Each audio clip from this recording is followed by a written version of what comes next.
You are now entering Video Village. Do not pick the plums.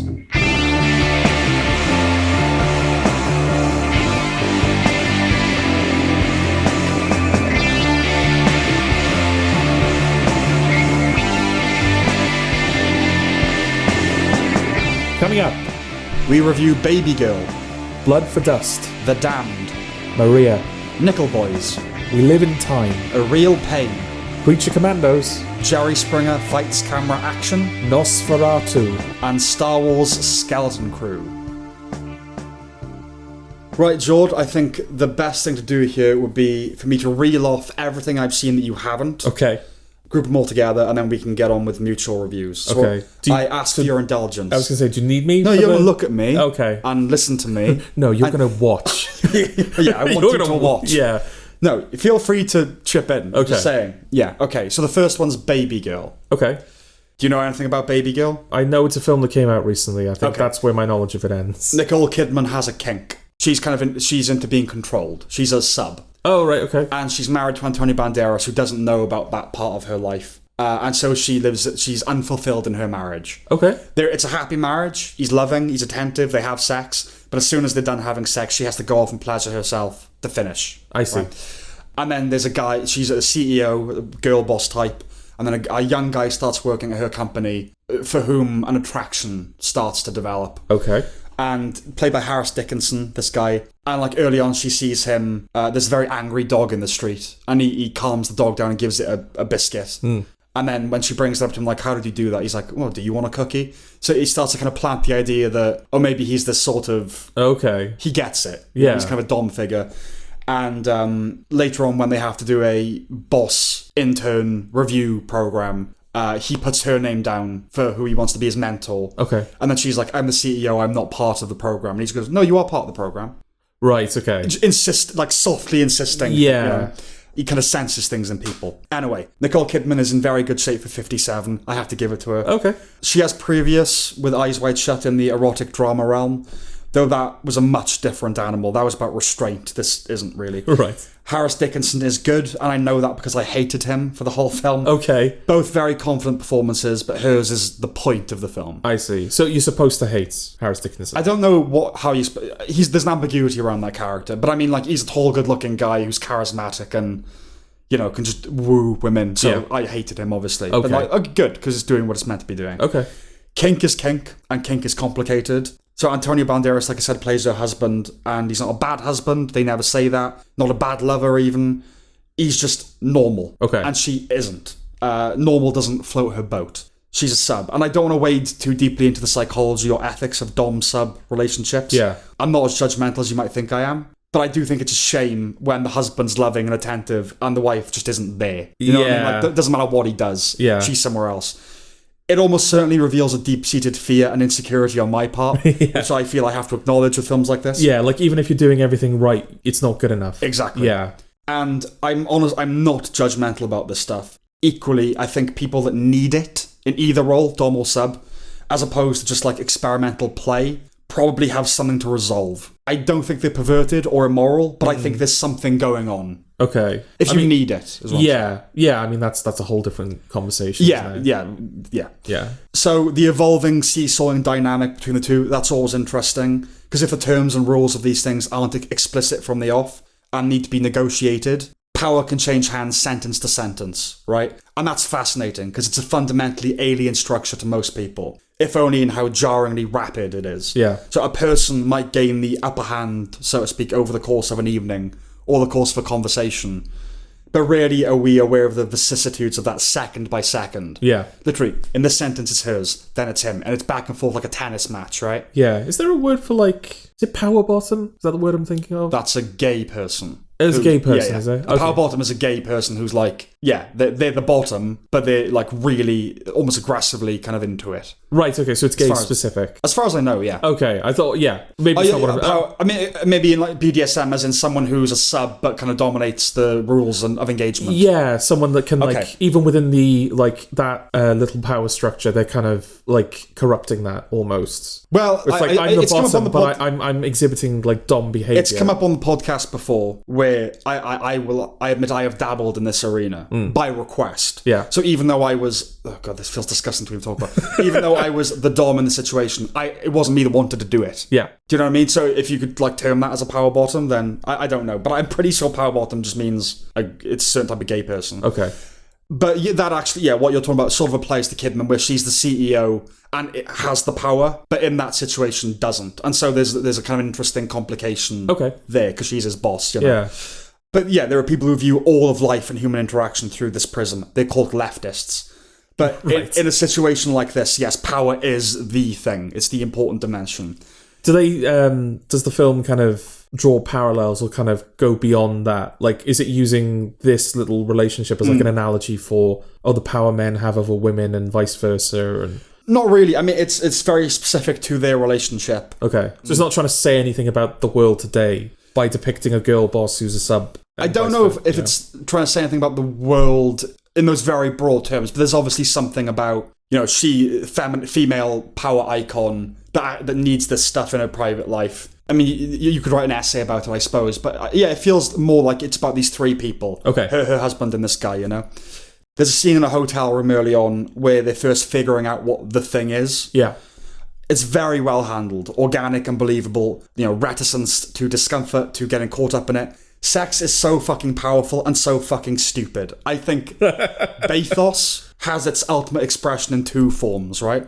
The paradox of life and the carnal. We all know we're going to die, yet we carry on. That's the first paradox. And the sex is at once ridiculous and vital, joyful and dangerous. It's, silly and overwhelming at the same time. It could be argued that all of humour comes from these fundamental dichotomies. But we're only a film podcast.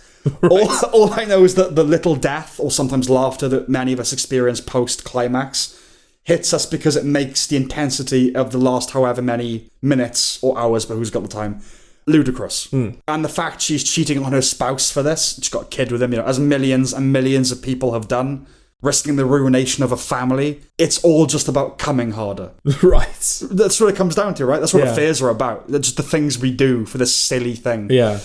With films about affairs, there's obviously the frisson of anticipation, but the films never last for me. They don't fail the test of time, they're just one-night stands. It's a part of life that's meaningful to me, it plays a role in my personal and family history, but not one of great interest. Orgasm is achieved, so to speak, and then we are back on terra firma. I thought it depicted a nascent dom-sub relationship accurately and intriguingly, and I enjoyed watching it play out like a case study, or as one might a wildlife documentary. But I'm done now. Okay. I didn't find it titillating. If you don't share the kink, you probably won't either. Oh, do you think it's supposed to be titillating? If you share the kink, yes. Okay. That's what I'm saying. If you don't, I don't think you will be that's titillated. Interesting, because you just kind of said that it's almost like a nature documentary depiction of this. I'm not titillated by nature documentaries. No, but that's my point. Oh, right. Nature documentaries are not typically titillating. Oh, okay, you're saying that... right, okay, yeah. No, I think... no, my point is I think it's only titillating if you have that kink. I don't think it is if you're not. If these themes are of any interest to you, I would recommend Secretary, which deals in a familiar area, but that also has a sense of humour, where this doesn't. This is very serious. As well as James Spader being James Spader, and Maggie Gyllenhaal's best performance, pretty much. Okay. And I find I can go back to that film and enjoy it again. I think Secretary went some way to destigmatising BDSM. It does for me when I watch it. Debates can rage about whether it should do that, but I don't think Babygirl has the same effect.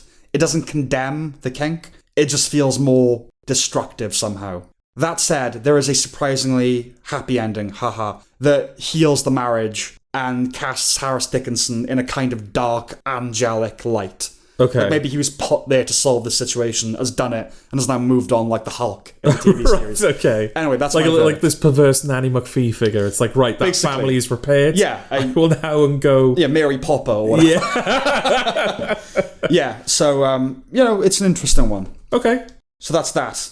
Blood for Dust. This was the first film from 2025 by my reckoning. I think it's actually a 2023 film. Okay. That I saw. So the opening frame of the year was a picture frame being splattered with blood from a self-inflicted gunshot. Happy New Year.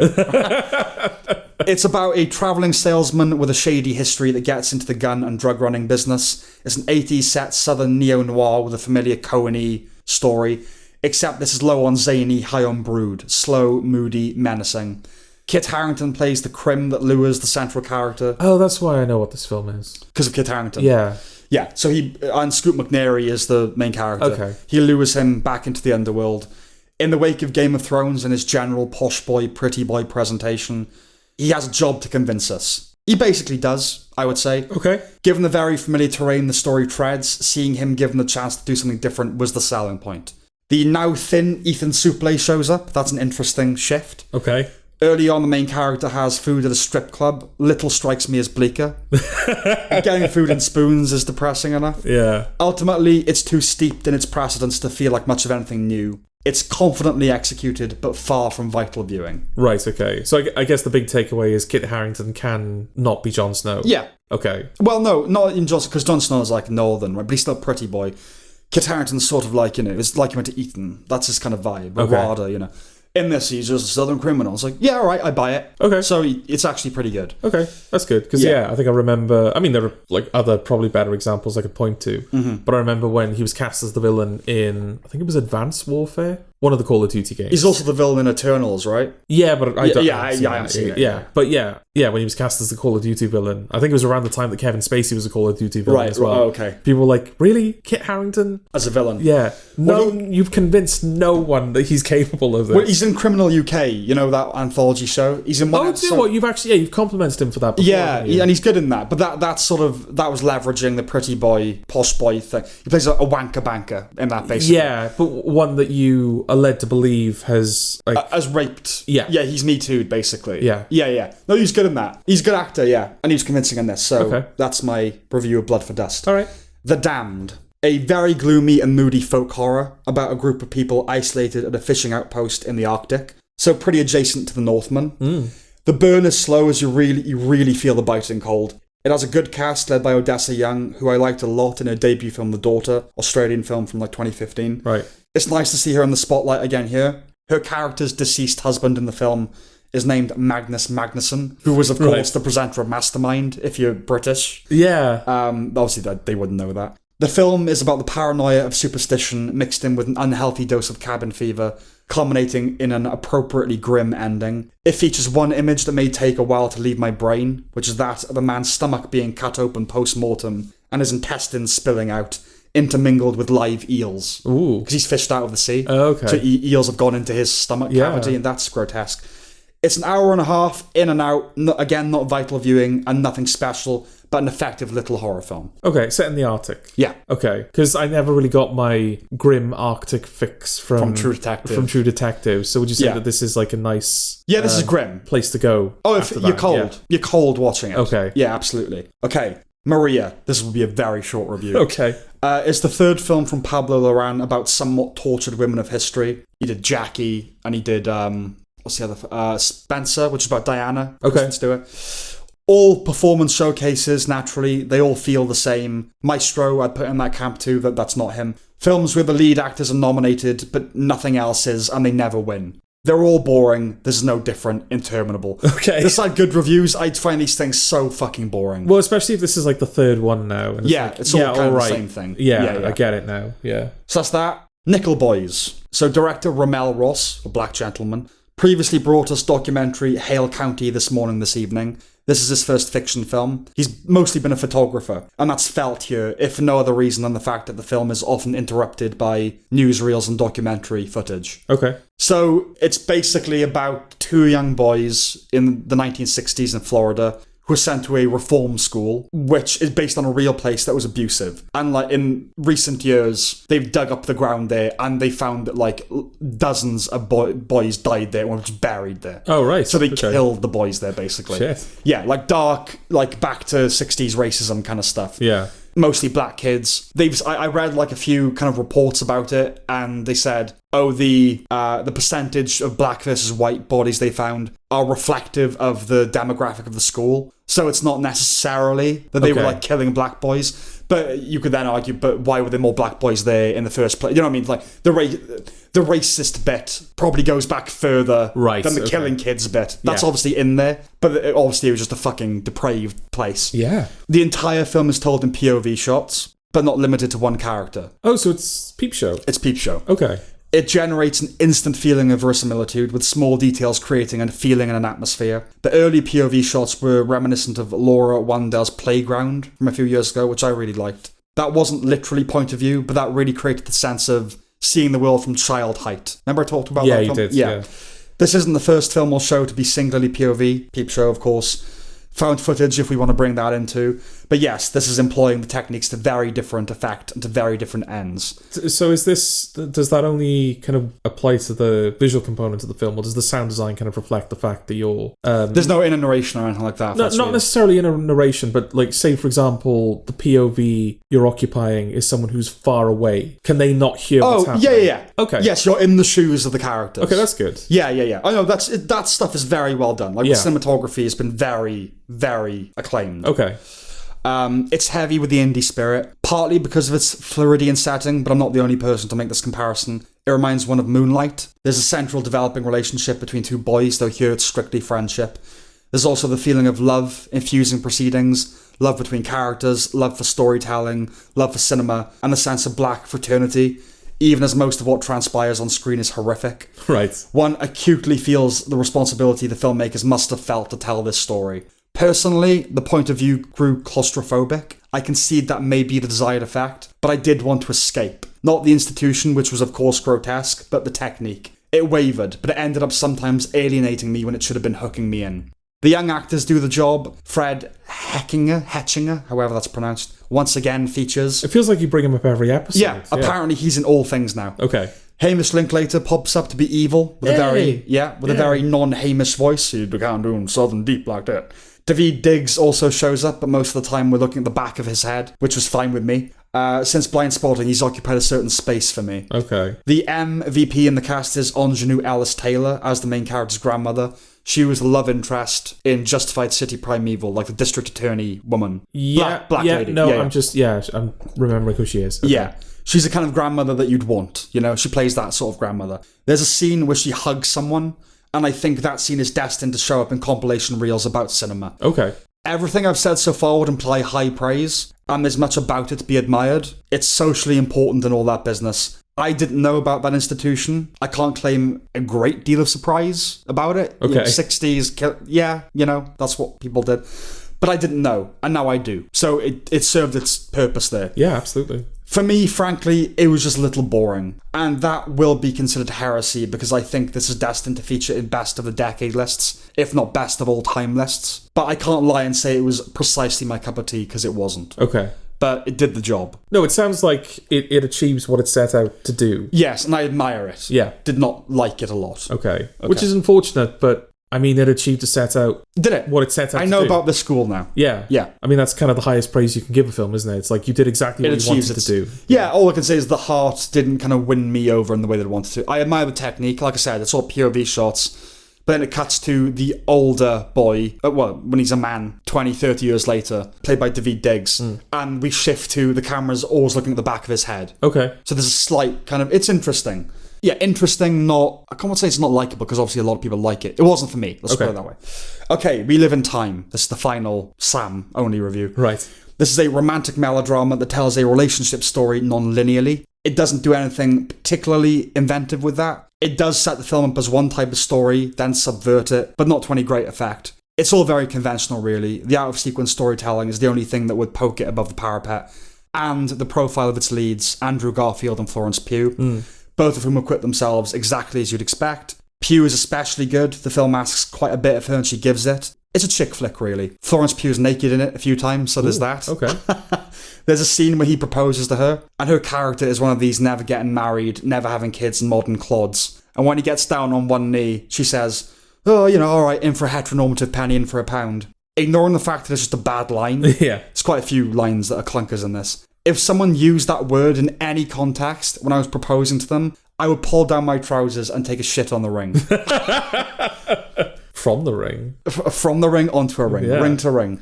There's also a bit with a doctor who brings out... gives them bad news, then brings out a tub of celebrations and offers them chocolates. And they accept them. And then the doctor goes, in for a penny. No, sorry, that was the other thing. The doctor takes one herself and goes, when in Rome? And then eats one. But she already is the Roman. They didn't bring chocolates into the equation. No, yeah. Director John... When in heteronormative Rome. Exactly. There's your title. Director John Crowley directed Andrew Garfield in his breakout role in Boy A, in which he's very good. He also directed Brooklyn, for which I remember having fond feelings. This is a step down, but not a gigantic one. I did well up a bit after she gave birth, which is the best scene in the film. She has to give birth in like a convenience store, basically. Oh, like wow, a okay. 7-Eleven sort of thing. Sorry, I'm British. A corner shop. A spa. It's basically like a petrol station spa. You know? But I'm only human, and this is melodrama. It's the kind of script a slightly above average writing student would produce. Okay. Not to say that it's bad, just ultimately ordinary. And those are the Sam reviews. Okay, that's the film with the horse, isn't it? Yeah, I mean, it's not like that in the... It might be like that in the film, but you don't notice it in the film. Okay. It's very much the marketing has been the... Yes, and, you know, they wanted it to be known as the film with the horse, so I will forever know it as the film with the horse. Okay.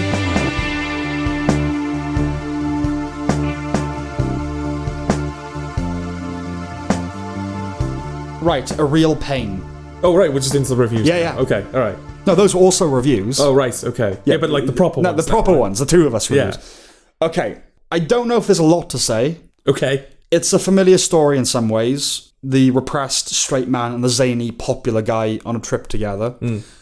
Over the course of their journey, they'll fall out over how they both changed and then get to the heart of the drama underlying everything. Kieran Culkin's very good. Yeah, I mean, his performance is kind of the thing that everyone has highlighted. It's the standout thing. Coming off the back of the film. Did he feel like Roman Roy to you? A bit. Okay. Yes. Because I guess that's the big hurdle for people that are familiar with Succession. Is like, well, this is just... It's obviously not Roman Roy because this is a nicer character. He has his moments. Yeah. No, the writing is not Roman Roy. Yeah. His manner is. But here's the thing. Benji's an unpredictable character, right? His character. Yeah. And Culkin excels at that kind of vibe. He makes every line feel improvised. He has that realness and flippancy that he brings to every role. At least every role I've seen since Scott Pilgrim. Yeah. I'm not counting things like Igby Goes Down on Margaret or Home Alone. Right. I'd like to see him do something different, but for this he is perfectly cast. Yeah, and I think the script really kind of... He's paired well with that script. Absolutely. And what the thing that I sort of appreciated the most from A Real Pain was just how well drawn all of the characters were. I mean, you know, that scene where he's standing in front of the statue and he's slowly convincing each member of the group to come and take a silly pose with him. Yeah. That just felt so natural because it's so easy to write a scene where you've got one larger than life character and everyone else is just like going along with whatever they say because they're supposed to be the larger than life character, right? So everyone listens to them. But no, it feels like he's convincing the right person at the right time. Yeah, and you see like Jesse Eisenberg's reaction to it, and all of that just feels really natural. And it's like, I believe that Kieran Culkin can do that. These people to do this. There's also like different people on the tour kind of warm up to him at different stages. There's the woman who like instantly is like on his level, and then the husband of the couple is like a bit dubious about him, and then the tour guide just wants everyone to feel like happy. Yeah, but the cast is they feel like real people. Yeah, those cast, especially Will Sharp's tour guide. That feels like a guy. I understand why Culkin's been placed in the supporting category, not just for a better chance, but Benji is more of a cipher to us, right? There are more layers to peel with him. The pain beneath. We get Eisenberg's David instantly. There's not a whole lot to unpack there. Yeah, but it's basically two leads, right? Yeah. I mean, he is, like you said, Benji's more of a cipher. Yeah. Jesse Eisenberg is the POV character. Yeah. We do spend a bit more time with him than we do with Benji. Yeah, it's not gratuitous that he's been placed in the supporting category. Yeah, a case could be made either way, I think. Yeah, he's won some leading awards, you know? Okay. But, and when it does get heavy, he brings his game for that too. Yeah. So it's not just that flippant, fast-talking thing. You realise the dramatic power that Benji's instability has when he creates uncomfortable scenes, like with the tour guide, but particularly when they visit the concentration camp. Oh, yeah. I never thought the film would be any way disrespectful. It just doesn't have that energy about it. No. But I did have a low-level concern that he'd cause some sort of scene. Yeah. It's like, not Auschwitz. No, come on now. Yeah. But that's good, because that... No, it's good. It shows you, like, you are tapped into that character. I was sharing David's anxiety about him. Yeah, absolutely. It has a very good script, witty and with pathos. It's not directed with any particular flair or aplomb. It's just competence. Yeah. Right? It's a solid film elevated by Kieran Culkin. it just, for me, lacked the spark that would have made it 5 stars instead of the 4.5 that I would give it, you know? Yeah, I mean, if I was to sort of compare it to anything, it feels very Woody Allen, doesn't it? Yeah. It's got that kind of like Woody Allen makes a film a year. This is just kind of like one of the better ones. It's one of the better ones, yeah. But, you know, it's just kind of like, there'll be another film like this soon, right? You know? But it's got that kind of energy to it. Yeah, obviously Eisenberg wrote and directed it, and he hasn't done... I don't think he's really done anything before in terms of direction. Maybe he's done like one film before, but... Yeah, like he does a good job. Yeah. And it's... Because he was originally going to play Culkin's character, Benji. Oh, right. Okay. Yeah. And then I think someone convinced him not to. Yeah. They got the right guy for the job. Oh, that's interesting, because there's that scene, isn't there, where Benji compliments David's feet. Oh, right, yeah, He's complimenting Jesse Eisenberg's feet. Yes. I was sitting there thinking, Jesse Eisenberg really just writes a scene where... someone was complimenting his feet. But he was meant to be the other guy. But if he was meant to be the other guy, it makes a bit more sense. Unless that it was flipped in the script. But then when it was recast, they had to change it. Oh, yeah. Do you know what I mean? Yeah, maybe. It was always about his feet, basically. Yeah. Yeah.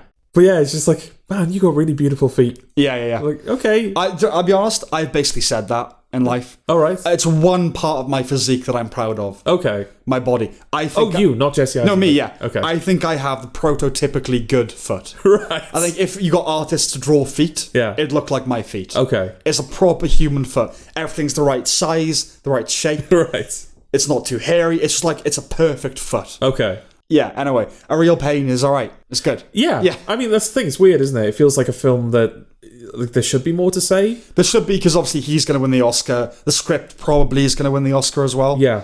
But it's a pretty straightforward film. Yeah. You know, we could unpack more about like the nature of that relationship, but that's what the film is. So there's no kind of... Yeah, we wouldn't want to do the film's job for it. And it has a nice circularity to it, right? Visually and kind of... We end where we begin sort of thing. Yeah, that was interesting. Yeah. Because I didn't initially know what I was supposed to take away from that. We can talk about that, I suppose. Okay. What did you... So the film begins with a shot of Kieran Culkin sitting in the airport, just waiting for Eisenberg. Yeah. And then when Eisenberg shows up, it's like, I've been here for hours. Yeah, exactly, yeah. I just show up and watch people. Yeah. And then the film ends with they go back to the airport, Eisenberg's going home, and Culkin's like, I'm just going to hang out here for a while. And we sort of end up exactly where we began. Yeah. So what did you take away from it?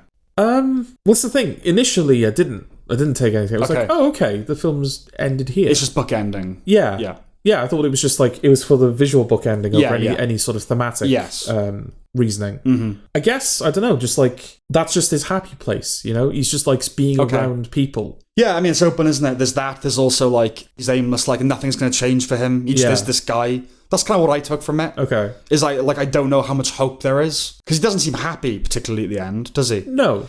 I guess it's also just, I don't know, it's like if you start a film with a farmer tending his garden, is tending his allotment, just an old man tending his allotment, and he's kidnapped by aliens, and he goes through this whole film, and then we end with him just tending his allotment again. Yeah. Just the very fact of doing the same thing, if it doesn't imply anything within the narrative or the character of the film, it's sort of non-diegetic thing to the audience going, oh, you're now seeing the same thing with all the experience of the film having happened. Yeah. And it's giving you a context kind of for it, you know, or like, oh, what, he's just carrying on. Like, the point is nothing's changed for him. Yeah. And I guess that's how I sort of feel about A Real Pain, where we get to the heart of this character, and now we're just leaving him where we found him. And he's probably just going to drift through the rest of his life like this. Okay. And that's kind of it for me. Yeah. Okay. Yeah, I mean, we both recommend it, right? Yeah, I'd recommend it, Yeah.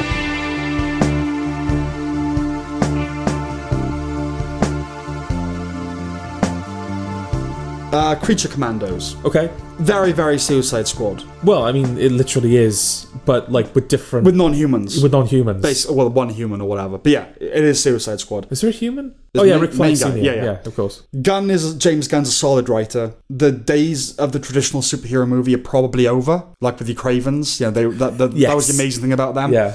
But this is no case substitute. Anarchic, but with a humanity. Certainly much better than the dour self-importance of the Snyderverse. Yes. I guess there's a war now happening, right? Yeah, that's what's so ridiculous about it, isn't it? Like, if I was going to say anything, I mean, this is the thing, his universe hasn't even really started yet. Superman is kind of like the proper kicking off point. Yeah.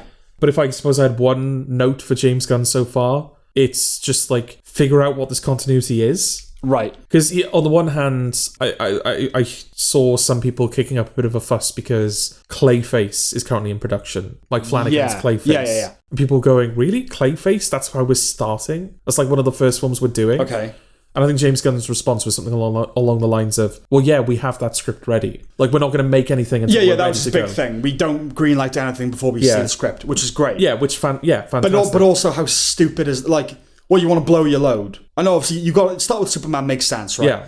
But you just want to have all the main ones and then just peter out. Like, that's what the MCU has kind of done, really. Yeah. But I don't know, it just strikes me as like, the Batman Begins, the villain was Scarecrow. Yeah. And Ra's al Ghul. Don't start with the Joker. You build up to the Joker. No, absolutely you do. But yeah, I mean, on the one hand, you've got that, which is like great. That's showing a lot of promise. Yeah. But then you've got him saying things like, oh, this is not canon to the previous DC films. As in the Suicide Squad. It's not canon to the Suicide Squad, even though it directly references events. And it follows it, yeah. Yeah. Yeah, Weasel is like, this is following on from the Suicide Squad. Yeah, there's a King Shark cameo at the end. Yeah, and Rick Flag Jr., like, he did indeed die in Suicide Squad, and now we're following his father. But if you, James Gunn, if like you made the Suicide Squad, why wouldn't you include it in your canon? No, I completely understand. No, that's what I'm saying. Why? I mean, I hate this back canoning, as we've said before. Yeah. But yeah, like it took me fucking ages and hard work to make that film. It's part of my universe now. Like, it's fine. But it's not like you got to account for all these things. It's like one film. Yeah, but then he also was like, "Oh, Peacemaker season 1 isn't canon, but Peacemaker season 2 is." Yeah, I know. Like this is the only universe where I have like a smidge of hope because it's him. Yeah, I mean, he said things like, "We don't greenlight things ahead of time." But just the whole canon idea just makes me feel sick. It's just like, start from scratch or don't, like, you know. But yeah, ignoring that, I don't really want animated sex scenes, I'm going to be honest with you. Okay. Or even cartoon man-ass. I also find animated violence off-putting. Like, I know this is a me thing. This is not like... The backstories are the best element of it. First, the Tin Man, that was good. Then the Weasel. Yeah. Which I think everyone agrees that's probably the best episode. The best thing, and it does have a certain power to it. Well, that's because it recontextualizes a character that we've actually known for quite a while. I mean, the Weasel was like 2021 Suicide Squad. Yeah, but also a punchline. It's a joke that he just kills kids. That's his thing. Yeah, and then they completely recontextualize that character into this sort of tragic figure, while still kind of keeping him as the punchline. It's That's the stuff that Gunn does best, kind of skillfully balancing the silly and the like sincere. No, Gunn is he's a good writer. Yeah. He's a very good writer. I didn't much care about the unfolding storyline of the season. That's not like I was sort of in it for the backstories. That always feels like I don't think that's fair, but like it's very, very similar to the plot of the Suicide Squad, right? Where they're just kind of sent off to protect this like little pan-European nation. No, not European. Central American. Sorry. It was a pan-European... Same thing, I suppose. Yeah. No, it was like, like Cuba, in it? Like Las Elastic. Oh, yeah, of course. Sorry. But I mean, got my geography wrong. Central America basically is pan-European, so it's Spanish, isn't it? So. Yeah, but it's like, we're just going to go protect this little little nation of people. And obviously, like... It's Banana Republic kind of... Yeah, that kind of thing. And I mean, the ending ends up, they don't obviously fight a kaiju. It's all kind of internal political struggles. Yeah. But it kind of, that part of it felt like that was sort of the afterthought. Yeah. It's like, right, I've got all this great character stuff. Yeah. But I need a plot to put that in. Yes. So the plot was the thing I cared about the least. Yeah. I mean, at the end of the day, it comes down to, it's just not my thing, really. Like, adult animation, it's not my thing, frankly, for the most part. Again, that's me. I just have to speak from my own taste. When things get, like, hyper-violent and he's fucking and you hear them fucking, it's like... I just don't want that. I don't want cartoons to be that. Yeah. You know? But I understand there's obviously an appetite for that. But like he released footage of the voice actors recording the sex scene. Oh, right. People have asked, and everyone was like, no. Like, no, we didn't, like, bad take. Yeah. Like, you misfire here. And I'm definitely on board. But I'd rather watch people just do that into a microphone than watch cartoon characters fuck. Yeah. But of course, they end by teasing King Shark. Because here's the thing. I watched... 4 episodes. Okay. Like, yeah, I get it. We'll talk about it. I've had my fill. That's it. I'm not going to continue with this. Yeah. But I thought it was only 4 episodes. Might as well. Finished it. I was like, but I'm probably not going to watch season 2. And then they end with King Shark. So now I will. Now I have to watch season 2. Yeah, exactly. So yeah, it's all right. It's good. You know, it's solid. It's just not for me, really. Yeah. But it will be for a lot of people. No, I mean, it shows a lot of promise. Obviously, I imagine Superman is going to be a lot cleaner than this. I will be... I'm not a superhero guy. I think we've established this on this podcast. I will be disappointed if Superman's bad. I will be disappointed. Oh, disappointed if it's bad, but Yeah. I'm just mean in terms of like its appropriateness for younger audiences. Yeah. It's not going. There's not going to be swearing and No, I mean, he knows. excessive violence. Like Guardians is like that kind of, it's punky but still family friendly. Like I think he knows the level. You know? Yeah, no, exactly. But yeah, it's certainly it's filling me with confidence, kind of going forward. Definitely. Yeah, I guess I don't have much else to say on top of what you've already said. Like I said, the Weasel episode's definitely the best. I think there's one or two episodes which, I mean, they do feel weaker than the others. Because I think pretty much everyone, it ends up they fall into this very similar formula where, like, they, you know, obviously they all have this tragic backstory, but then it feels like there starts to be there's a little bit of overlap. Over a certain amount of, like, Dr. Phosphorus and the fish girl, I can't remember her name either. But, like, they were both kind of experimented on, and and there's always like, oh, they're misunderstood. They're actually not bad. Yeah. It felt like all of the original stories were kind of told first with Lady was it Lady Frankenstein? What's her name? The lady? Yeah, I think so. I don't know. Because obviously you got Frankenstein's bride, who's like bride of Frankenstein. Yeah, you got David Harbour, who's Frankenstein, who's like pursuing her the whole season. Yeah. I got a bit tired of him after a while. Yeah, me too. But yeah, you've got her, like her whole, like her kind of that weird little like Poor Things style thing where it goes in a direction that Poor Things didn't. She ends up like having sex with Dr. Frankenstein. But like her basically being born and like learning how to be a person. Yeah, sexual liberation. You've got the Tin Man story where he was like built for a very specific purpose, and he's like now he's out of time. Yes, but now there are Nazis again.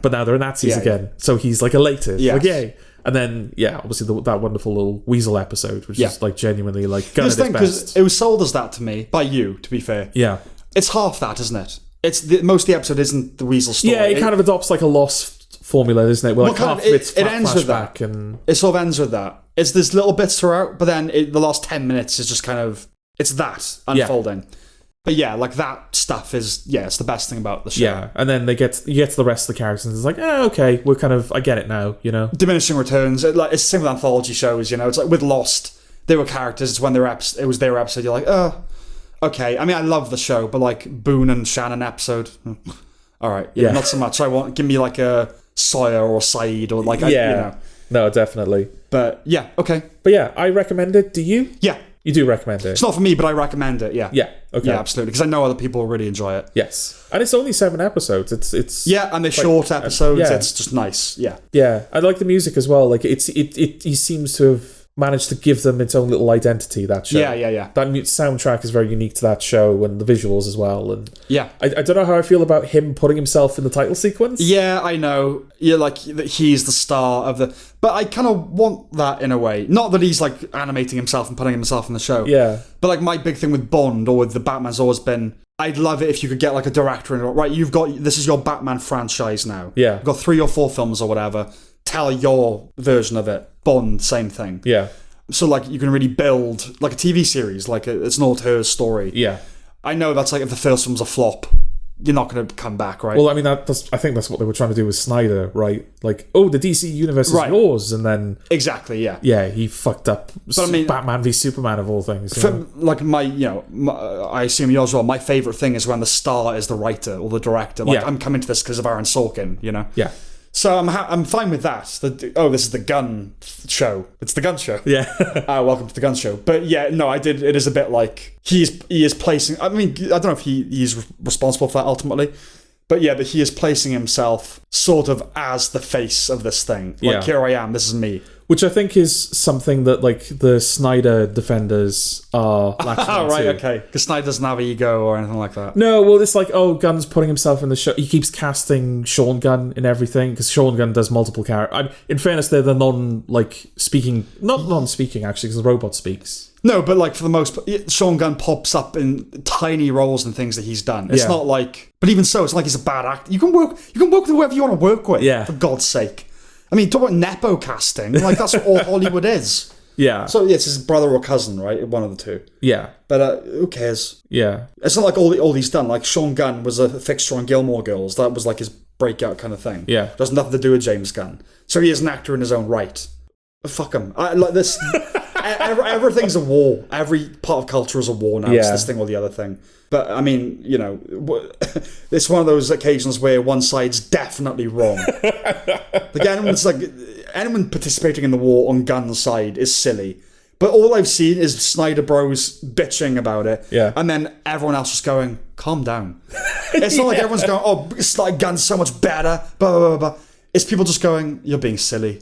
Yeah. So it's not even like Gunn fans versus Snyder fans. It's just Snyder fans versus reality. Yes. But yeah, okay, that's Creature Commandos. Yes.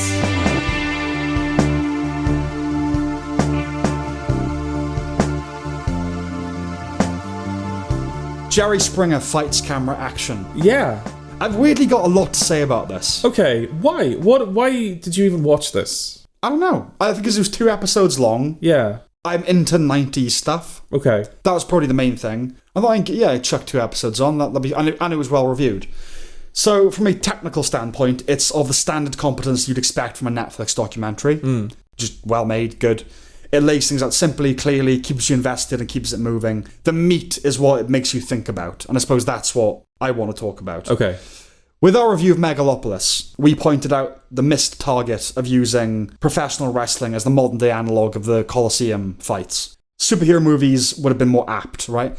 But if the film had been made earlier, the Springer Jeremy Kyle type talk show would have made a fine substitute. I don't know if the timelines match up the way they're matching up in my head, but did that sort of rise to prominence around the time the WWE was at its most popular? So this thing, it's all freak show, midget tossing, bear baiting trash, right? Yeah. Shock culture was a big part of the 90s between Springer and WWF at the time, and Howard Stern and Marilyn Manson, though the latter was more intelligent and considered about it. There was a philosophy to his Shock, Right. Not the others. No. The story of the production isn't unique. It started as a show that performed poorly, described as respectable but not compelling. Yeah. The ratings were low, so they made it scandalous. It's a familiar story. The executive producer that came in and turned everything upside down, Richard Dominic is his name, had a former job as a headline writer. That says it all. Yeah. Right? And he remains staunchly unapologetic. Though he does... he really does, doesn't he? Yeah, like the contestant dude, almost. Yeah. Though he does wonder whether he's going to hell at the end of it all. He even says, if I could kill someone on television, I would execute him on television. Yeah, he doesn't hide that fact at all, yeah. There's a certain class of American, not uniquely, but particularly, that thrives in that sleazy pot of paparazzi, tabloids, gossip columns, fight promoters, and reality show producers. Many of them were regular fixtures on Stern in the 90s. Right. There's an intersection between these domains. To an extent, it's the chowder from which Donald Trump emerged. Okay. The documentary implies as much, at least with The Apprentice. It kind of shows, oh, look what came after us. Yeah. But we know what they were really saying. They were kind of, it was a criticism of his presidency. Right. This tacky, exploitative echelon of the entertainment world is characterized by a cynicism that borders on and sometimes overtly trespasses into the psychopathic. So I would say, watch the clip of Newsnight where Steve Coogan argues with Paul McMullen. That's the whole thing in a nutshell. So, Steve Coogan was a victim of daily News of the World hacks. Oh, yeah. And they have this journalist, I don't know whether he worked for News of the World, but he represented that sort of... And Coogan's like, you can't just hack people's phones. And the guy's like, why? Right. People care about it. They buy paper. I don't make the rules. And that's the whole thing in a nutshell, basically. And no doubt many of these people are behind the biggest TV shows ever. It might require those qualities on some level of not really caring about people. Well, there is something perversely magnificent about the documentary revealing how it reveals to you the episode where the guy married the horse. Yeah. Because it kind of shows you clips of the audience. Yeah. And then it shows you the guy. And then it just, it doesn't give you any context. I don't know whether that's how the episode actually played out. I'm not sure. But yeah, in the documentary, because it's kind of with the vox pops that they are accompanying that segment, you can tell they're building up to something. Yeah. And I'm like, okay, it's going to be something ridiculous. But even my expectations were shattered. That's America. Oh, here's your wife. And this horse is just standing next to him. Oh, fuck. Okay. All right. Yeah, that's one thing you never saw in Jeremy Kyle, was it? That's the thing. We had Travs, and they have redneck trailer trash kind of people. Yeah. But yeah, their excess is just so much more excessive than ours. Absolutely. I have a fondness and nostalgia for the 90s, so anything that examines an aspect of it is something I'm going to find interesting. Jerry Springer is such a 90s face, right? He's up there with Phil Hartman and Homer Simpson as like signifying staples of the 90s. Did he survive? I mean, I know he died like a couple of years ago, but like, did he survive did that show survive the 90s? Yeah. It did. Okay. Yeah. But beyond that, I think people would be interested in seeing how a show like Springer came to be, as well as the obvious more gauche attractions. Yeah. So there's the aphorism that the producer had. It must be interesting with the sound off. Yeah. That's an ingenious aphorism, but depressing. Yeah.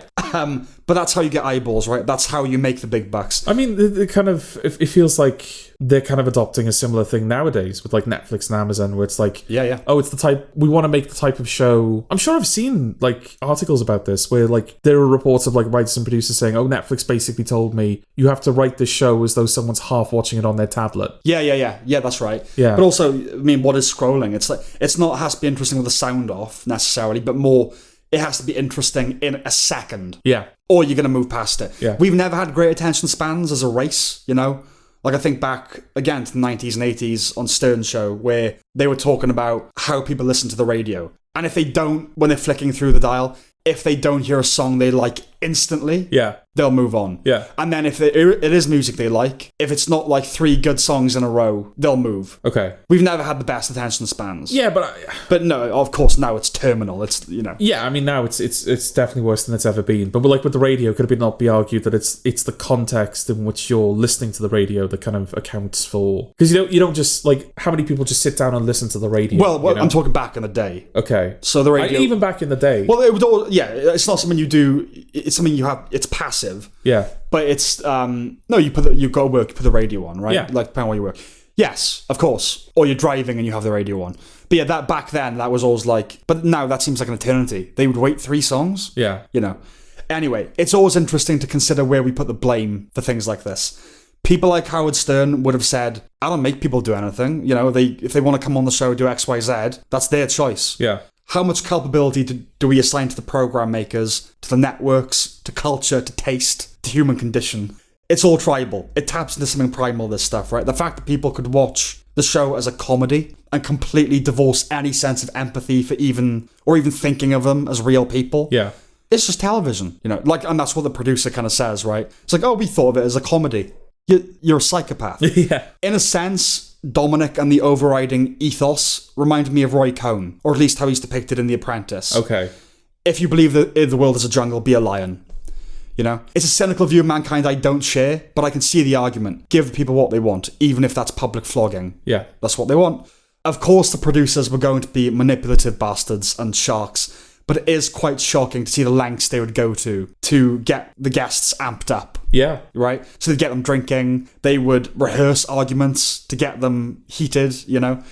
Basically using a cattle prod on them. And let's face it, they're not the smartest people to begin with. No. A lot of these people. I'm sure, again, that guy, I'm sure he would have used actual cattle prods if he was allowed. Exactly. Yeah. And I'm aware to say that they weren't the brightest bulbs. Opens one up to the typical apologism, which is, well, how patronising. They're adults, like, you're speaking on their behalf. They can't think for themselves. They wanted to come on the show. Yeah.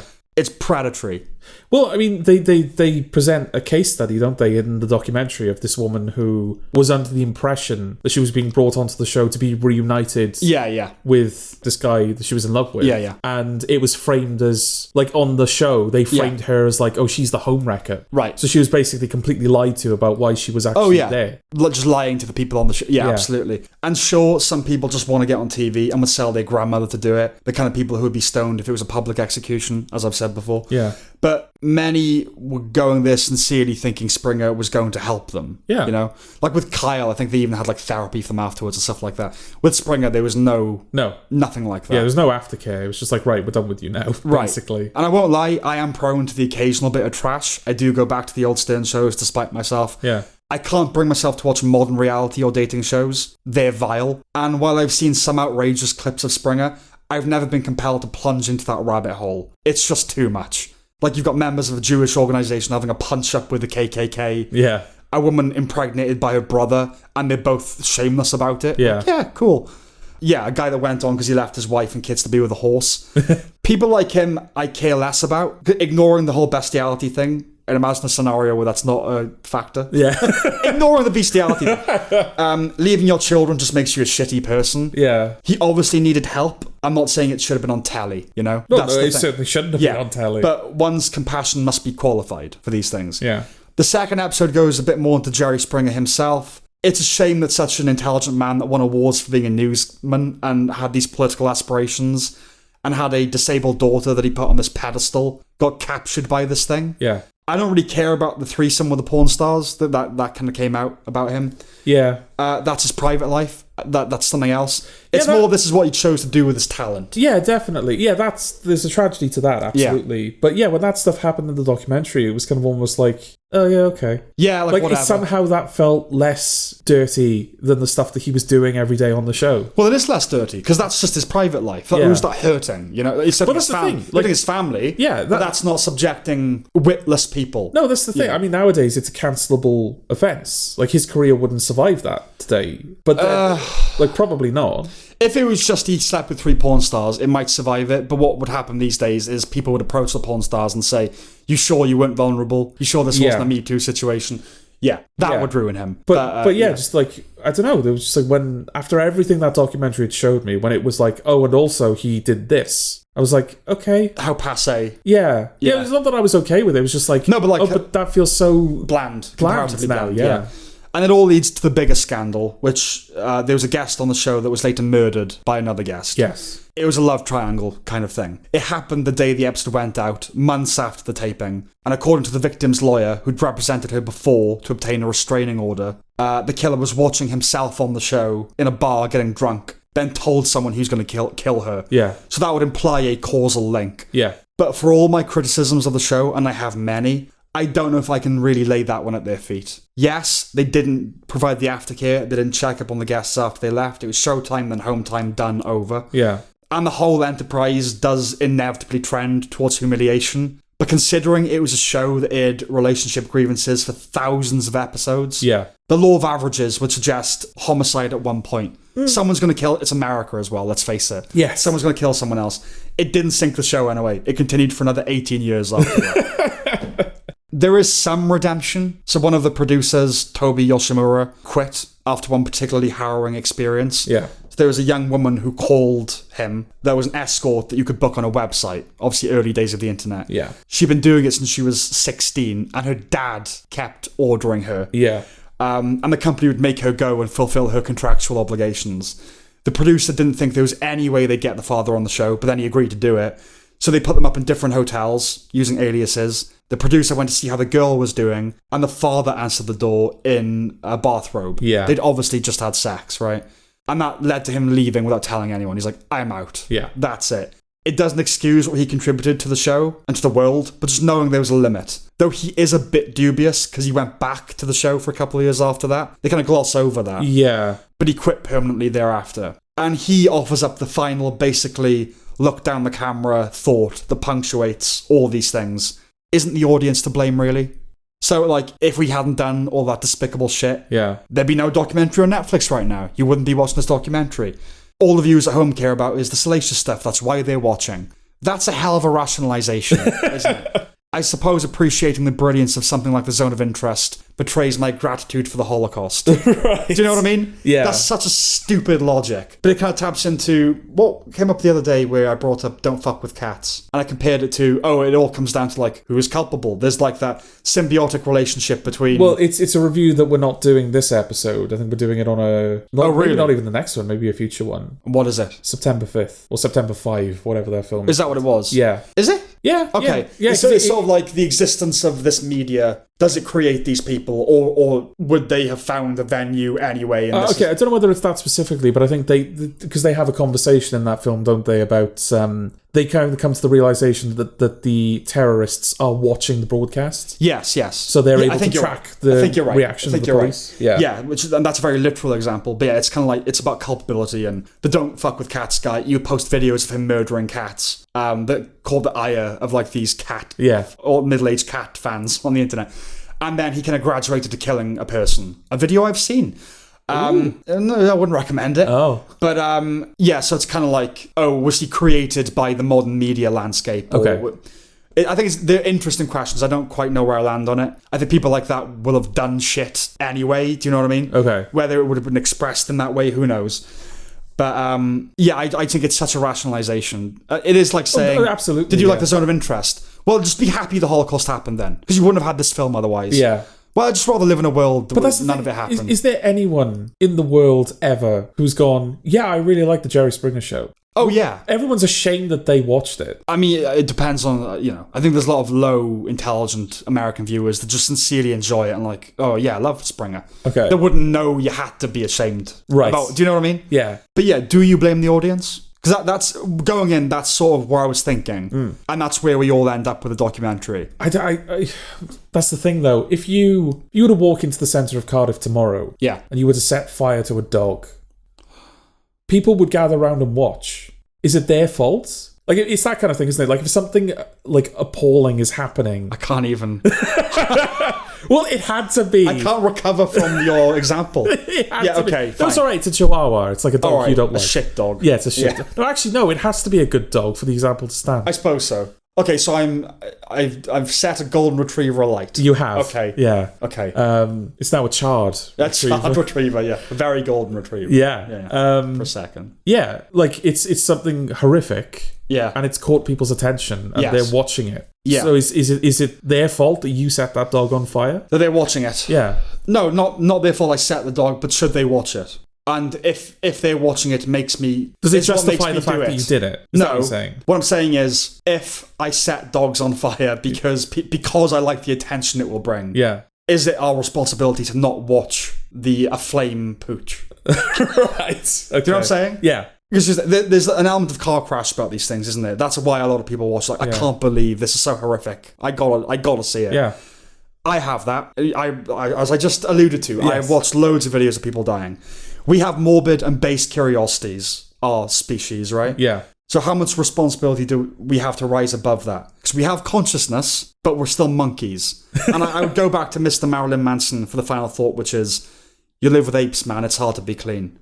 And that's where I land on the Jerry Springer thing. Right. Yeah, I can't blame the audience for watching it. I can't. We're apes. We're chimps. Yeah. We want to see this stupid shit. Yeah. Well, I mean, it's almost specifically engineered for you to kind of watch it in horror, isn't it? Yeah. It's like, it knows it's trash. Yeah. Oh, God, this thing is unfolding. I have to see this through. Exactly. Yeah.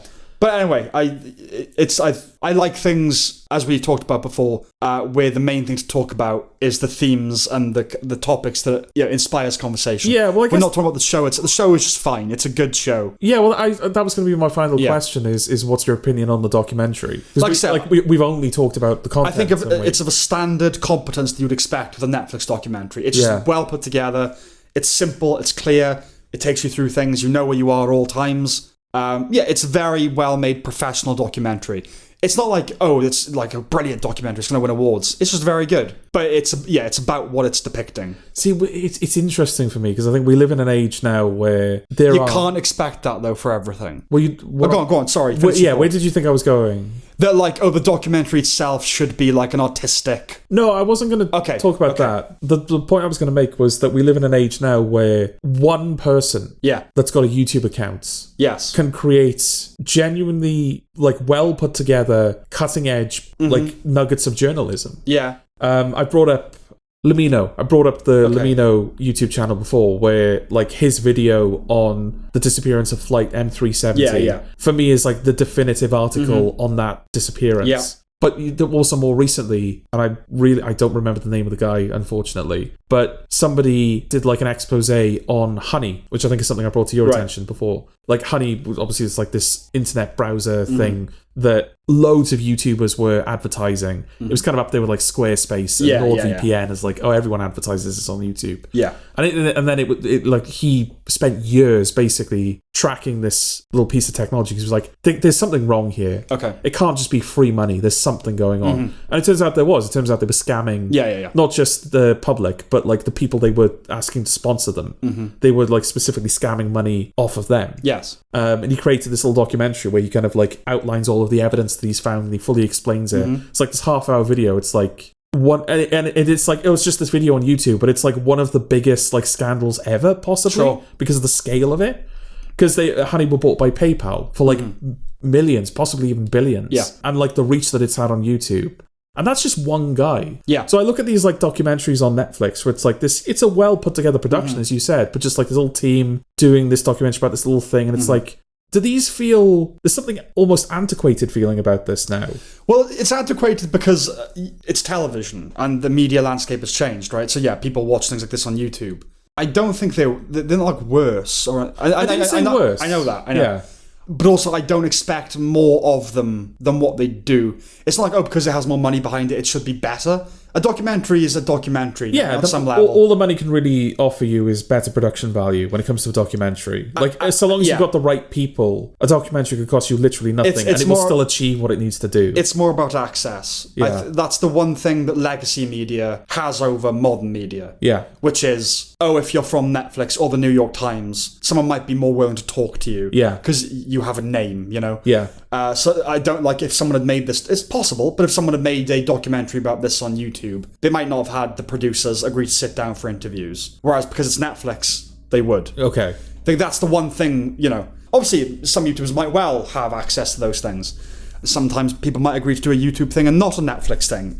But I think by and large, that's the one power that those things can offer, you know, which is access. Yeah. Get the foot in the door sort of thing. Okay.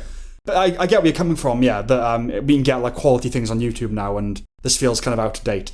But for me, as long as the documentary's interesting and it's about something interesting and I'm captivated, it's fine, you know? It doesn't have to be... I know that's not what you were talking about, but it doesn't have to be like Montage of Heck where it's like really doing... Yeah, I mean, those are the documentaries I prefer, obviously. Of course. I think there is a place for something where the documentary itself isn't necessarily the piece of art, the content is. Like, I'm not going to look at a film like Hollywood Gates. That's what I was going to bring up. Yeah, and go, oh, well, because the film itself isn't well made. Well, it's well made. It's just not... there's no artistic conceit. Exactly, yeah, because it's just a guy filming. I'm not going to go, oh, well, that's a bad documentary. Of course. Because it's the access that he's obtained. There are some documentaries like that that are vital, and it's just any footage you can get, string it together, that's the film. If you're making a documentary about Nirvana, they were over 30 years ago. You've got time to really put together something interesting. Yeah, if you did a documentary about Nirvana that was like Springer, there's kind of no excuse for that. It's like, no, you can also make a really good film as well. You know? Of course. So I think it depends on the subject, right? But yes, that's all I've got for Jerry Springer.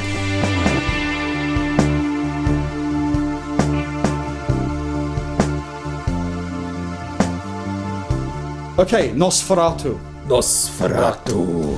So, it's based on Nosferatu, the 1922 Is film. it? It is. Okay. Which was itself an adaptation of Dracula, if people don't know. Was it, though? Well, they didn't have the rights, so they renamed all the characters and changed the ending. But the broad strokes and character functions are the same. In this, the Mina Harker analogue, Ellen Hutter, is granted greater prominence. In a sense, it's a feminist retelling of the story, I would say. Not by rewriting it, by refocusing it. Okay. In another sense, it's a film about trying to get over that ex that still has a hold over you. Yeah, was the original Nosferatu, because that's like the 20s, right? 22, I believe. 1922. Yeah. Was the original Nosferatu this horny? No film was this horny in the 20s. Yeah. But vampires have always been horny. Okay. If not explicitly, then implicitly. Okay. It's about appetite and lust and flesh. It's about the carnal, you know? Yeah. Obviously, True Blood is fucking and blood. That's what that show is. Twilight, it's about... not repressed, but like teenage, unrequited. Oh, I really want to fuck him, you know? But then now there's this other guy and we're young, so do we do it? Yeah. And no, basically all vampire stuff is about this. Okay. Film lovers will be hooked from the opening frame with the old Universal logo. Yeah, well, I mean, it's a Robert Eggers film. It is a Robert Eggers film. All of the wonderfulness that he brings to the eggosity. The eggosity is like smeared on the screen. It is. From the off. I will say I was surprised. I don't know whether this is telling of the direction that he's going forward, or whether it's just that he thought this was the best direction to take Nosferatu in. I was surprised that this was like on the Northman side of accessibility in terms of the types of films that he's done. Obviously, he has a very particular way of writing films. He has a very kind of like, he's a good ear for arcane dialogue. But I think to like the uninitiated, the Vivitch and the Lighthouse like incredibly dense, like very difficult to kind of get into. Whereas the Northman feels like he was trying to appeal more to like a broader audience. And Nosferatu, it's not as broad as the Northman, but it's kind of there. Right? Oh, it's broader, I think. Oh, you think it's broader? I think the Northman, he considers it a failure because it was taken out of his hands. Yeah. So I think it was made more commercial by the studio. I think Nosferatu is his most commercial film that he's made. Well, in terms of like the story, absolutely, because this is as like simple a story as you can get. Yeah, and people like vampires, and yeah, it's an established name. Even it's not like the Nosferatu franchise, but people have heard of Nosferatu. You know. Yeah. The whole enterprise is ornately constructed, as we've come to expect from Mr. Eggers. Yeah. The cinematography is absolutely gorgeous. Absolutely. A palette of blacks and greys. Jarin Blaschke, the DP. He deserves the Oscar for his work. Yeah. He won't get it, but he deserves it. Well, what's his competition? Greg Fraser, I think? For Dune, yeah. But people have sort of forgotten that now with awards. So I don't know, maybe. But we'll see. Yeah. He has won other awards for it, so there's a chance. Okay.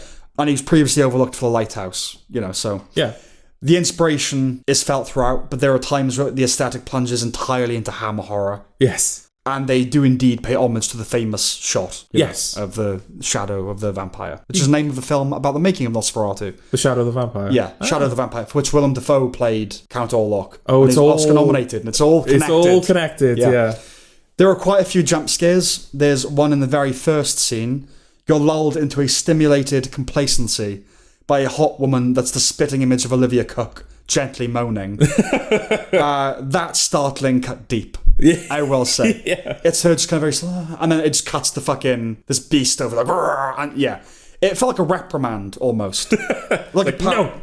Well, it felt like a parable about AIDS. Oh, okay. About like an STD. It's like, oh, you think sex is all beast. Which again, that's what these things are about. Like those old this is your brain on drugs, like those adverts, is it? Or like Reefer Madness, sort of, where it's but again, that's what the vampire myth is all about, dark sexuality. It is about, like, you think it's nice? No, darkness. You know? Yeah. So, the jump count is representative of the fact that, I would say this is the most commercial and accessible Eggers hatchling so far. Okay.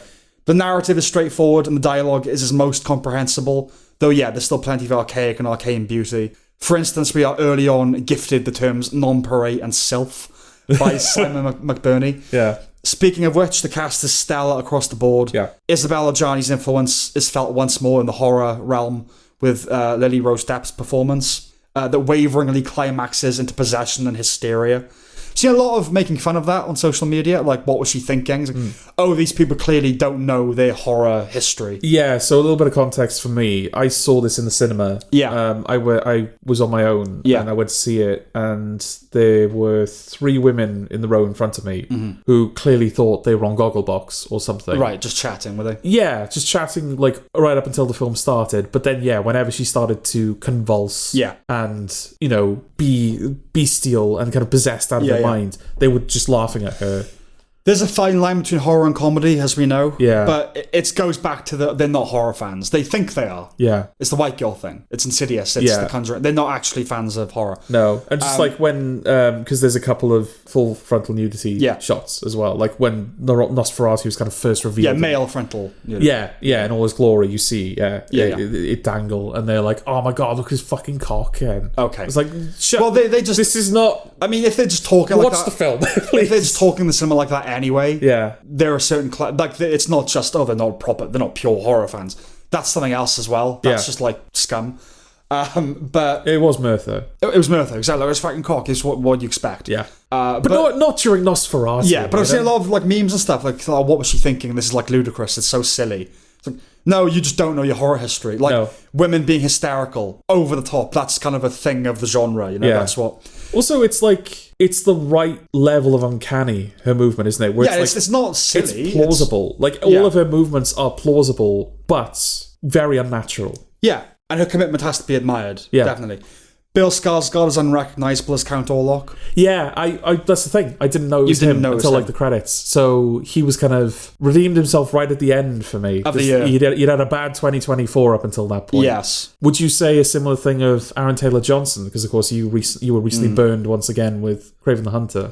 Well, we'll come to Aaron Taylor Johnson. Okay. But yeah, much of Skarsgård's portrayal is pure physicality and voice work. Do you think that's just what he does best? Because obviously Pennywise, Yeah. he did all right with. Perhaps, yeah. He's kept from us for much of the runtime. So, and some work has obviously been done on the voice in post, but it's nevertheless delectably evil. Yes. You know. Oh, there's just just a presence of that voice that I don't think just a natural voice without any digital assistance can have. No. And it doesn't I don't know, detract from but it. It doesn't detract, no. No. But I think even if you'd never heard of vampires, you'd know you were meeting a vampire. Yes. Meeting that character. Yeah.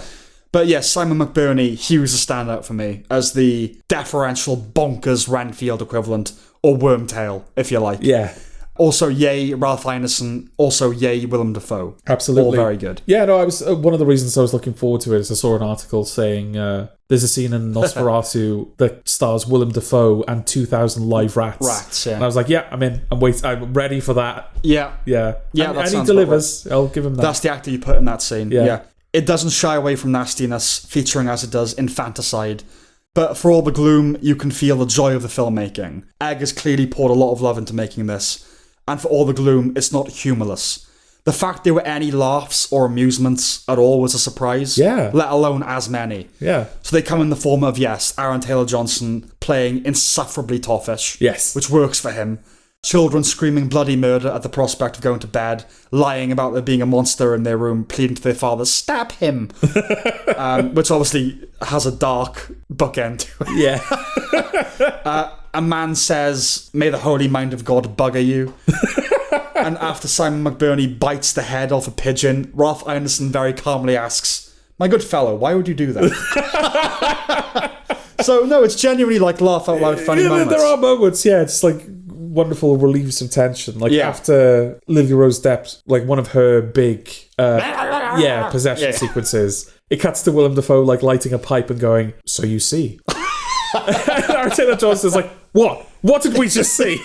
What the fuck's going on? Yeah, he's good in it. Taylor Johnson is good in it, but it's almost like, you know how Hugh Grant was so good in Heretic because we know him as a rom-com leading man? Yeah, like he was kind of good, like... Because he's a sort of a prick. Yeah, it was kind of like playing off... Yeah. Yeah, it was playing off himself. Yeah, like I don't know, like... Your expectations of him, I suppose. Yes, it's whether he was being used well or whether he was good. You know, it's hard to know, isn't it? But it's Dracula, you know? So there wasn't much surprise, not a whole lot of investment in the story. So it became about everything else, you know, the performances, the dialogue, the texture of it. Yeah. It's not as good as The Witch or The Lighthouse, in my opinion. It's on a par or a little better than The Northman. I would say it's better than The Northman. Yeah. Yeah, I would say but that. I did quite like The Northman, as much as he considers it a failure. I still liked it. I think there's like touch wood, because maybe his next one.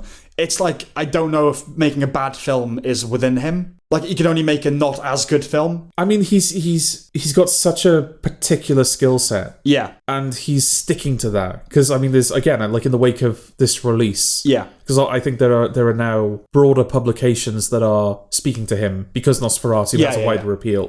People are saying like, oh, would you ever consider writing like a normal film? Yeah. And he just went, no, I can't do it. This is what I can do. A modern film. Yeah. Even a modern film. So the idea of shooting a car or a cell phone makes me feel sick. Yeah. So, okay, I never even thought about the historical setting. It was all just more the language and the atmosphere. Yeah. But, I suppose it never occurred to me that, like, he doesn't even want to stray from history. No. So, okay, fine. If that's what he does. Yeah, like, cool.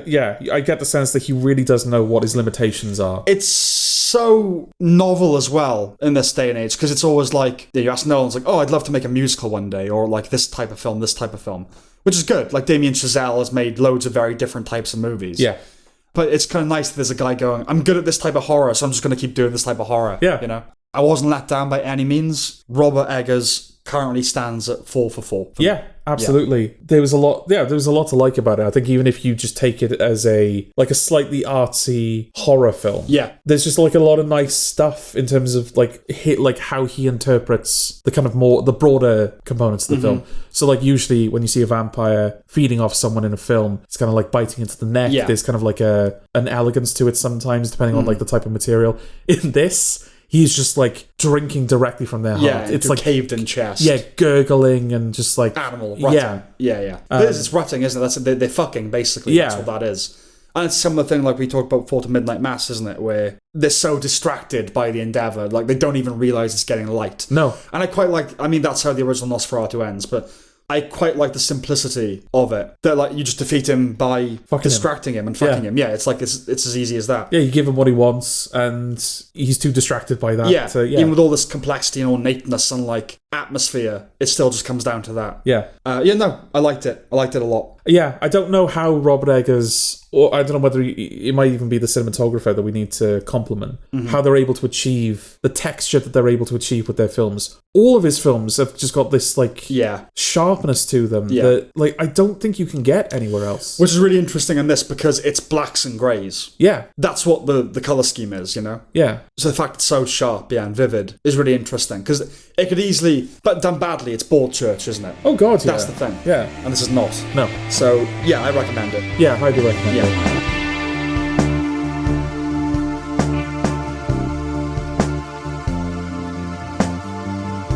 Okay, and finally, Star Wars Skeleton Crew. Okay, alright. So, the Goonies in space is what everyone's been saying, and rightly so, I would say. Yeah, it seems like it's pretty much that, isn't it? Yeah, it's more Mos Eisley Cantina Muppets in Space Treasure Island than the austere Andor and the whackademic Acolyte. It's aiming younger, and that's appropriate. Jude Law's up for it, isn't he? Nice to see Carrie Condon, as well as Julianne Emery and Kelly MacDonald. Yeah, definitely, yeah. The voice of Stephen Fry, okay.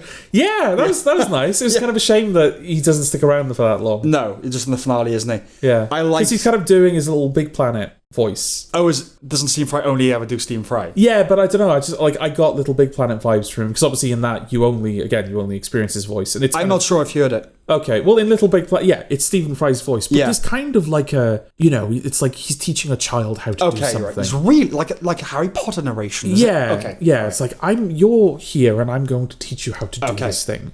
And it feels like he's channeling that. It's sort of meant to be a British Hal, isn't it? Yeah, exactly. Where it's like, I sound very convivial and inviting, but actually I'm a murdering robot. Is he though? No, but he's bad in it, right? I don't know if he is. I thought he was. No, I think that obviously just the fact they're all being controlled by a robot is a bit like, ugh. Okay. Yeah, it's sinister maybe then more than it is. But yeah, I like because Jude Law kills him straight away. Oh, I'm totally misremembering it then. Yeah. I knew he played a robot. I guess I assumed it was an evil robot. Well, I think you are. I think that's the assumption you're supposed to make because, all robots that are in charge of things are evil. Right. But Jude Law kills him, pretty quickly so that he can lower the defenses so they can rob the vault. Okay. So I think you just assume that, Right. Something sinister is going to happen now. But no, Jude Law's the real bad guy, so he's just going to, take this robot out. Fair enough. I like Neil the Elephant Boy. Yeah, it was nice because that kid, obviously covered in prosthetics, you don't really see the kid underneath. It's not, is it? I mean, it's probably partly prosthetics. It's like a lot of visual effects aid. Well, that's the thing. This is proper Star Wars Disney money. So, that entire creature could be fake and you couldn't really tell. It is. Yeah. Yeah, I think it is. But that boy, at the very least, he is the boy in Dear Santa. Yes. So he's had his own little redemption arc as well for me. There's an Owl Lady as well that I quite liked. Yeah, I think she was sometimes a puppet, sometimes CG, right? Yes, I think so. It's always nice ones, especially now that they're pitching younger, for them to lean more into the puppet stuff. Yeah, like Frank Oz kind of. Yeah. It's that feels nice. I think just in general, obviously it's difficult to divorce Star Wars from all other Star Wars. But certainly from its fandom, right? Right. The type of people that were alive when the first Star Wars came out. It's hard to think of Star Wars existing outside of the context of them. The thing is, the Star Wars fandom, that and Trek, right? They're the two big fandoms. Yeah. Original kind of fandoms. The Trek fandom is something I can picture. Okay. I know what a Trekkie is. Yeah. Is there a word for it? There must be a word for a Star Wars fan. Anyway. A walrus. A walrus. Yeah. I don't know if... Obviously, it has an acute fandom. Yeah. But that's so big, Star Wars. Yeah. It kind of blurs all back. And also, you said it's hard to think of it without thinking of the original fans. That's, I think, why it's confusing for me, is because for me now there are generations of Star Wars fans. Well, no, exactly. Yeah. So it kind of feels like... I mean, with these TV shows, it feels like they have been trying to find, what tones work for Star Wars. Because just emulating the originals hasn't really worked out. Force Awakens was all right, but a lot of people seem to have turned on that in recent years. Yeah. And people didn't like The Last Jedi when it kind of strayed off into doing its own thing. Yes. And then when J.J. Abrams brought it back for Rise of Skywalker, everyone was like, yes, oh, no. you're right. Yeah. It's like, no, we don't like this either, actually. Yes. So now, everything they've done since then has felt like an experiment to go, okay, well, do you like it if it's a Western? Do you like it if it's serious? Do you like it if it's shit? I don't know. What do you want? We should clarify, within Star Wars. Within Star Wars. They're not all that different from each other, ultimately. Yeah. Like, this is different, we'll probably... I think this is leading to the point that this is the best thing they've done, right? Yeah, absolutely. And I was going to say, like, what's nice is that this does feel like... I don't know whether an original Star Wars fan would agree with me. I don't know if a prequel fan would agree with me, because they've got a very particular nostalgia for that particular era of Star Wars. This really felt right for Star Wars for me, though. Yeah. This kind of pitched younger, focusing on that sense of adventure and wonder. That really seemed to, like, resonate well with the universe of Star Wars. I think it works well, yeah. Yeah. Yeah, the Goonies. Yeah. Yeah, no, absolutely. I've always thought Star Wars was for children. Okay. Like, do you know what I mean? I'm not the kind of film that if you're an adult and you like it, you're weird. Like, no, it's fine, but... It's fantasy in space. Of course it's for children. It's what kids do when you pretend to have sword battles. That's what Star Wars is. Yeah. Right? And it literally, like, one of the first scenes is two kids pretending to have a lightsaber fight. Exactly, yeah. That's what Star Wars should be. Yeah. In the pilot, the main kid describes something as totally wizard, at which point I decided I wasn't going to care about detail. Okay. Yeah, okay. I mean, yeah. But here's the thing, it's not unique to this, I will say, because I rewatched The Empire Strikes Back quite recently. Okay. And Han Solo uses the word professor. So there's previous here. Why is Professor... There's no professors in the Star Wars universe. Are there not? No. You don't know that? No one's called professor or anything in the Star Wars universe, are they? Why not? There's not even doctors. There might be. They're not called that, though, are they? Are they not? No. You have used the word doctor or professor used in Star Wars? Doesn't mean that... He needs a doctor. No, he needs, I don't know, a fucking droid. Right. But wizard was, you would agree, a little bit more offensive than professor. Yeah, that feels like they were trying to evoke 80s, 90s. Wizard man. Yeah, rather than evoking Star Wars. Yes. Yeah, I know what you're saying. Also, they go to a place in one episode, Troik, that's the species, like, or the clan or whatever, they're called the Troik. And the Troik girl says that weakness makes you kind. That is absolutely the wrong message. She doesn't, like, insist upon that, but Neil is like, you don't have to fight all the time. It's like, I see now, your people are weak, you don't have to fight for anything. That makes you kind. It's like, no, that's the wrong thing to take away. Do not be telling kids that. No, it's funny. It's like, because I think it's Doctor Who, isn't it? There's that race of creatures where they keep getting invaded, so they've all just turned into, like, submissive... Yes. Like, oh, please invade me. They're that kind of, like... France. Yeah. Yeah. France. Yeah, it's like, oh yeah, we put some trees up along the highway, so invading armies are in the shade. Like, it's like that kind of... Yeah. They just cater to the... Yeah. So I was never a major fan of Star Wars. I liked the prequels as a kid. But it's a shame it's no longer an event franchise. Yeah. You know, this is the best thing Star Wars has done for a while. You say that, actually. I imagine when episode 10 finally drops... Yeah. That's going to create a lot of buzz. Sure. But in the meantime, there's Star Wars. There's TV shows constantly. Yeah. Yeah, it's the best thing it's done for a while, but that is damning with faint praise, because it hasn't been good for a long time. No. It's better than just being the best thing Star Wars has done for a while. Yes. It is worth recommending on its own merits. I sort of fell under its spell the deeper we got into the season, and by the end, I could honestly say it was something I liked, if not deeply. Okay. It was fine. You know, like, it's good. I enjoyed it. I didn't think it was brilliant. Yeah. I was like, no, but yeah, this is absolutely what Star Wars should be doing. It's the best TV thing they've done, better than The Mandalorian. I know everyone wanks off to it, but it is better than that. Yeah. And yeah, if they could kind of take the lesson of this going forward, that would be nice. Yeah. But that's kind of all I have to say about it. Okay, so what is the lesson of this that one would take forward? Well, to appeal to a younger demographic. Okay. But you could still equally appeal to all the demographics. Well, I was going to say, I mean, I haven't made much progress with Andor. I'm going to have to, because the second season is soon, right? Mm-hmm. But a lot of people would kind of hold up Andor as like... Yeah, people like Andor a lot. Yeah, and that doesn't appeal to a younger audience. No. So... Yeah, well, okay, well, Andor is something that I recognise as being very good. I'm not like a fan of it particularly. Okay. I mean, the lesson... Okay, I suppose I'm saying the lesson to take away, if you want to make something I like... Yeah. would be, you make it a proper family experience. Okay. With colour and energy and, like, a memorable baddie and a charismatic one. And, just apply that to the universe. Okay. What about you? What's your takeaway? I do think that... Who's TV on the radio? What's his name? Oh, God, you put me on the spot now.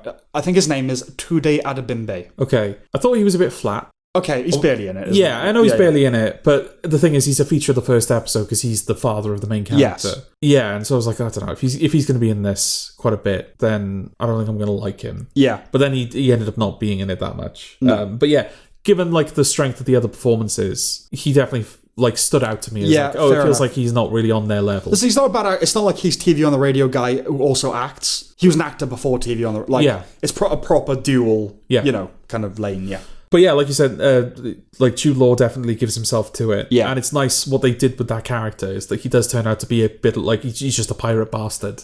Yeah, You know? because I thought, oh, he's going to be a rogue. Yeah. But then that like ends up protecting them. Yeah. But no, he is villain. Yeah. Genuinely. No, is the villain. like he genuinely doesn't care what happens to those Yeah, yeah. kids in the end. Which like is- he is using them. Proper new and Yeah. interesting. Yeah. Nick Frost didn't get on my nerves. Oh, he got on my nerves a little bit. Oh, okay. He did a little bit, I must say. Okay. Yeah, but okay, go on. Okay. Well, I don't know. I just think they like... Because it does feel like with every new Star Wars project, they're always trying to create a memorable droid character Yeah. that they can then merchandise the bollocks of. Mm-hmm. But this was a this was a droid where I was like, no, I'm just happy with that as a character. Yeah, I didn't resent like, oh, another droid that like it made sense to the story and everything. Yeah. So- And he helps like kind of give it that piratey atmosphere, doesn't he? yeah, the existence of the character didn't annoy me. Yeah. The voice sometimes did. But yeah, no, it does absolutely conjure, you know, ahoy me mateys. Yeah. Yeah, all that kind of Oh, thing. he's definitely doing like a pirate Yeah. voice. It does beg the question, and I don't know whether this is something that's ever been addressed in Star Wars, like where did the personality come from? Because he's got a very clear person. Like when The droid. Yeah, when I think it's like when they go to that planet in the 4th episode, the one you were talking about, where it's like, oh, weakness makes you kind. Mm-hmm.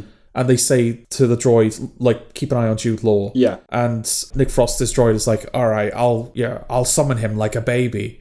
Come here, baby. Right. It's like, I don't think a droid would be programmed to speak like that. So where's that come from, you know? Yeah, but I mean, you know, liberties, artistic liberties, Okay. license, whatever. Okay. You know, like, yeah, don't think too deeply about it. No. It's Star Wars. Oh, no, it's definitely the type of show where, like, you can say, don't think too deeply about Yeah. it, and that doesn't feel like you're hand-waving a bunch No, of, no. like, problems with it. Yes, just enjoy it. Yeah, just enjoy Yeah. it. And it is something that can be enjoyed. Yeah. The kids are fine as well. Yeah, no, the kids aren't annoying. That's Yeah. the key thing. Yeah. Because kids often are. Yeah. And no, they're not. Yeah, that's good. Yeah, because obviously, like you said, the little elephant boy, he's obviously supposed to be like comic relief character, Yeah. but he's fine, he works. Yeah, the strong girl, likable. Yeah, likable because she does like fuck up, and it doesn't feel like she's supposed to be the infallible No, female heroine. It's like, no, she goes, like, she fucks up a lot as well. the smart kind of half droid girl.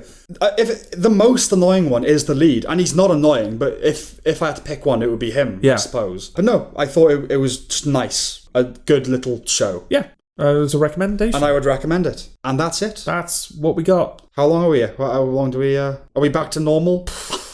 So, hour and a half? Woo! Okay, bye! No, do you like... It's time to fill now. What are we gonna No, talk we're about? done. We're done? That's it. That's Okay. Take some mercy on our audience squad. All right, okay. Okay, thanks for listening. See you next time. Bye. Bye-bye.